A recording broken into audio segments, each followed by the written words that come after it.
Broke but Not Broken, episode 5. I wanted to say 4, but 4 is behind. 4 was definitely a heavy one, a heavy lift, a heavy one to swallow. The rest of the evening was difficult for me emotionally. If you watch the video, you know why. If you don't, go watch episode 4. Since obviously I needed to edit the video, so watch it. It was kind of therapeutic at the same time of editing while watching me pouring out and being so close to nothingness. And it helped a little bit. Today, so day 5, the morning was again difficult. I again cried a lot. Things had moved a little bit. I had really a pressure that got me out of my chest, and man, it feels really good. And this is part of what I'm gonna share with you today. Since yesterday and after what I shared, it seemed apparent that my hope into humanity was pretty low. This morning, I started to ask around for a place to crash. I already started to do that before, but I kind of doing it again because it felt like more and more this is in direction that where I'm gonna go. I actually received an information, but it's because obviously I am not from Mexico, so there are a lot of things that I don't know. I am not that familiar with renting and especially with deposits, because this is where the way out is taking place. Sorry, I'm just looking at Onyx. She is finally getting out because it's been like more than 5 minutes that the door is open and I invite her to get out. If there is too much wind, she's gonna run back home. Obviously, then I'm gonna leave the place by June 13th, or for June 13th. Then I'm not gonna stay here anymore. You know what?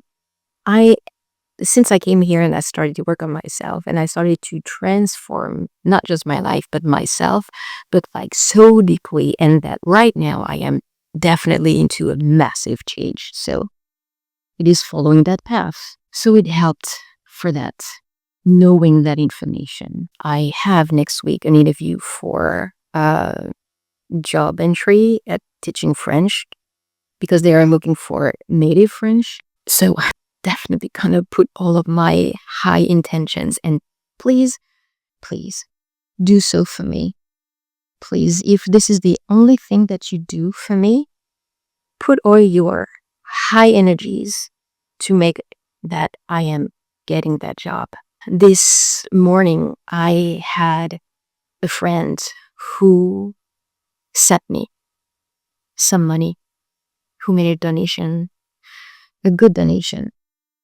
It's not enough to cover the whole rent, but it's better in my bank account than having zero.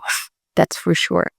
And I'm extremely grateful to her support and her help. And it was and it is very nice to rekindle with her as well. I'm grateful for that. I learned a lot by living here. And it was and it is still a great lesson by itself. This is something that would be beneficial for so many. It came back to me in my head. Hold on a second. Because there is a cat coming in. This is a stray one. And I'm always careful with cats because Onyx, she doesn't have any. Onyx, hey. Okay.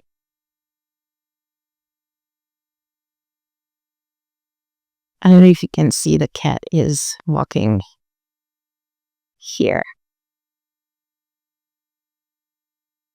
I'm always careful because she doesn't have any claws, so she can't defend herself. And even if she can, I'm not for a fight. Thankfully, the stray cats around here, they prefer to walk around and not to interfere with expat cats. That's a great thing. So not the idea, but because I think it has been suggested or whatever, it's not nothing new, but to look for places for the summer to house sitting, pet sitting, plant sittings. The majority of the expats who are living here, who has places here, they do not stay for the summer, which has already started in May, meaning the temperatures are getting so high, it is so humid, it is intense. You really want to stay here or you really cannot go anywhere else.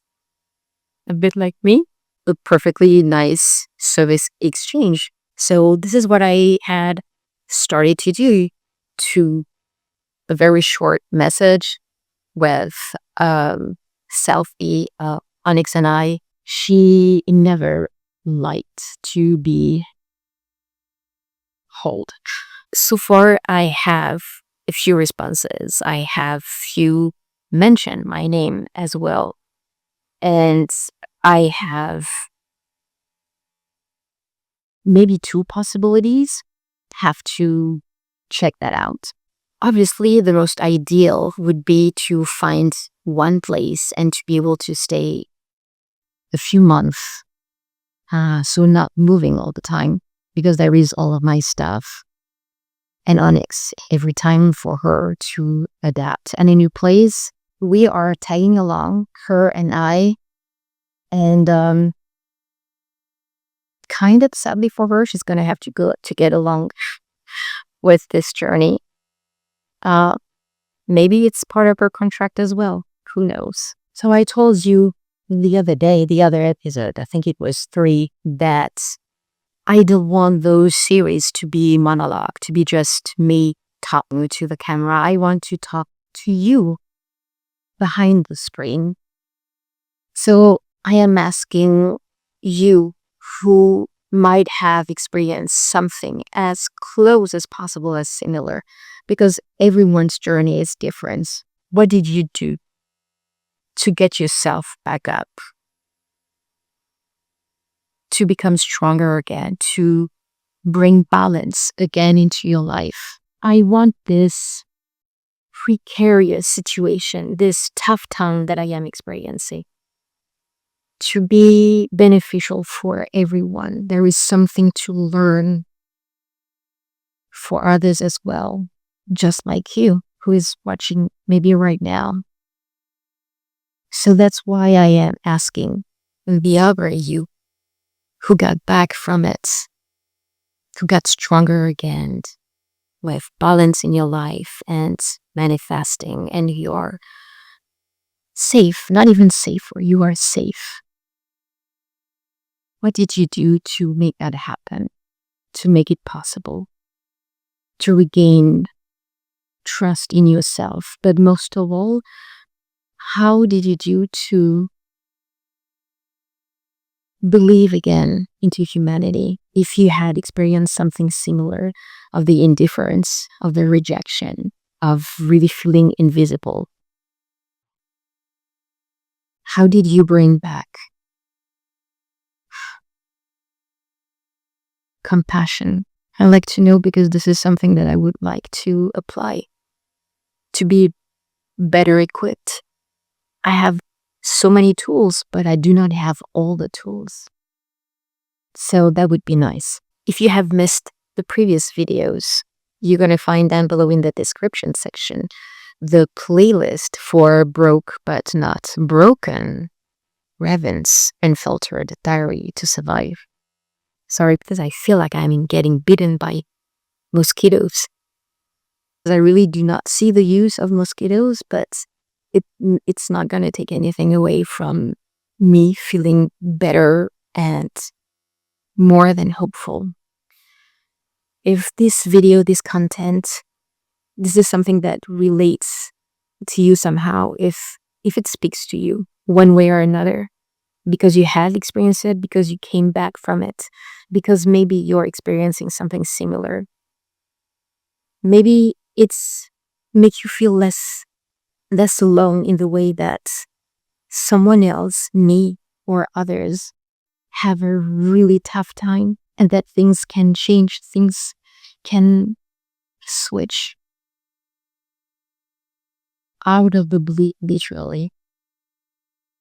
You're gonna find down below to subscribe, to like, but to share the videos as well, because that makes the whole of the difference, to get more visibility with the algorithm and to touch more people. I would like it to be more than a simple share, to start conversations around it, because it's difficult to find